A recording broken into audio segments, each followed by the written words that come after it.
Thanks for staying with us. Bamako's 2017 African Biennial of Photography brings together 40 of the most intriguing photographers and collections on the continent and in the diaspora. This year's theme is Afrotopia, a photographic journey of an Africa that is proud of itself. The 11th edition of the African Biennial of Photography, Afrotopia, opened in Mali's capital Bamako on Friday, December the 1st, bringing together photographers and art enthusiasts from across the continent. The country's Minister of Culture, Ndiaye Ramatoulaye Diallo, officially launched the event. Photographers were commissioned to create an alternative and diverse narrative of an Africa on the move, inspired by the book Afrotopia by Senegalese economist and writer Felwine Sarr.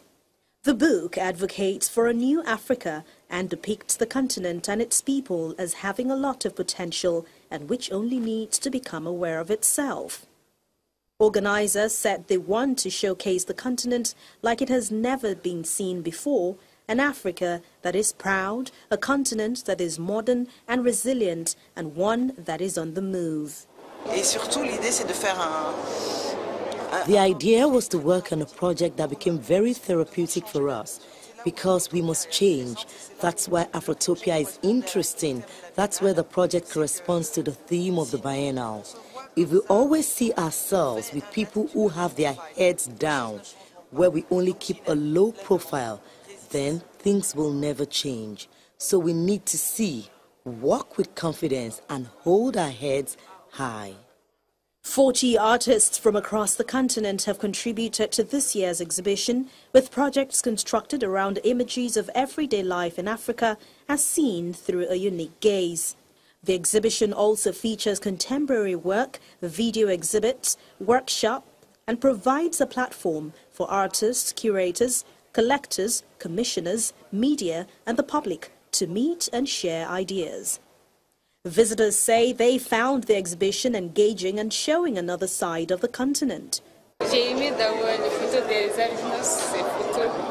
very interesting. In particular, I like the pictures of the albino women, but I like nearly all of these photos.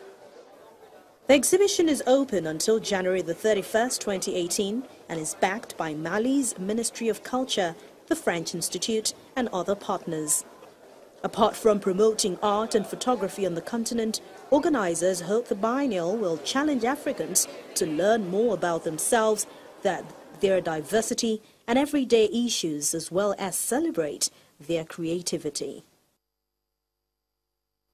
And from Bamako, we go to Libya, where motorbike enthusiasts who were prevented from congregating under Muammar Gaddafi are touring potholed roads on their meticulously polished Kawasaki's and Harley Davidsons. They are now #1 in Tripoli.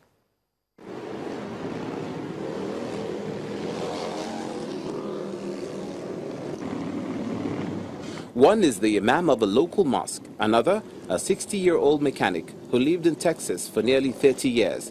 Together, they share an unusual pastime, taking hold in post-Gaddafi Libya. Donning leather jackets and helmets, they roar along Libya's hair-raising, potholed roads on meticulously polished Harley-Davidsons and Kawasaki's. Part of a growing scene, there are now hundreds of bikers in Tripoli alone who come from all walks of life, an unlikely sight amongst Libya's tattered cars and buildings. Hailing from a conservative society that still bears the scars of decades of authoritarian rule under former Libyan leader Muammar Gaddafi and the revolution and conflict that followed in 2011 after his ousting, the bikers say their hobby lifts moods in a country worn down by division.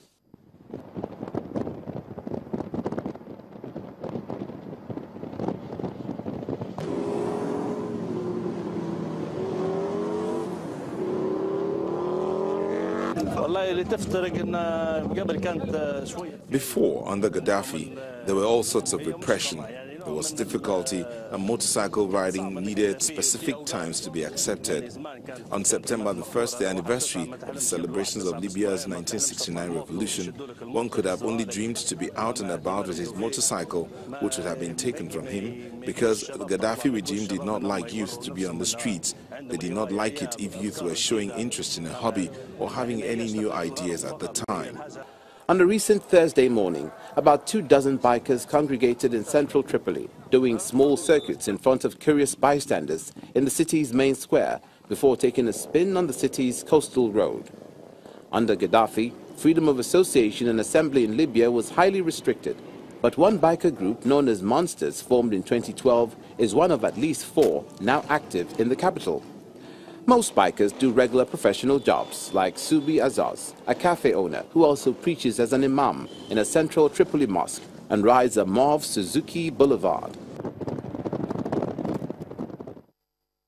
And Sierra Leone will fund its development projects with the proceeds from the auction of the Peace Diamond, the 14th largest diamond in the world, sold for $6.5 million in New York on Monday. This was the government's second attempt to sell the 709-carat uncut gem after it rejected the highest bid of $7.07 million, saying it failed to meet its own valuation at an initial auction in Sierra Leone's capital, Freetown, in May. The giant egg-sized stone was unearthed in Correado in March by a Christian pastor who gave it to the government. Diamonds fueled a decade-long civil war in Sierra Leone, ending in 2002, in which rebels forced civilians to mine the stones and bought weapons with the proceeds, leading to the term blood diamonds. I don't know what that offer in Sierra Leone was, okay, how serious or capable or whatever, but all I can say is that we took 3 weeks in Israel, 3 weeks in Belgium, 2 weeks in New York. 70 different companies saw this diamond. We had 7 bids on it. It's a very complicated diamond to cut. And I think maybe the transparency got the price to be a little bit lower, or maybe the bid is different. But I will say this. If you have a choice between Lawrence Graff buying your diamond and promoting the idea of Peace Diamonds, or going to somebody who you don't know, I think that the value of this diamond will be in how it is marketed and sold as well. It'll encourage more people to become more interested in and more aware of the idea of a peace diamond. Okay, so we're not just selling the diamond, we're selling the idea. What's the value of the life of a child in Sierra Leone? What's the value of clean water? That's the value that's here. And that's what Lawrence Graff is buying. So I think it's amazing to have such an important personage in the diamond industry. I don't know if you guys know who Lawrence Graff is, but you walk down Fifth Avenue, you'll see the largest diamonds in New York are probably in his window. And the fact that he would buy this, even though it's not his normal quality, okay, that's a very great sign. That's a beautiful thing. So I'm sorry, I worked as hard as we could. We showed the diamond everywhere. We did whatever we could, and that's the best price that we can get from the market today. And with that, we end today's program. Thank you for watching. I am Bisi Adebayo.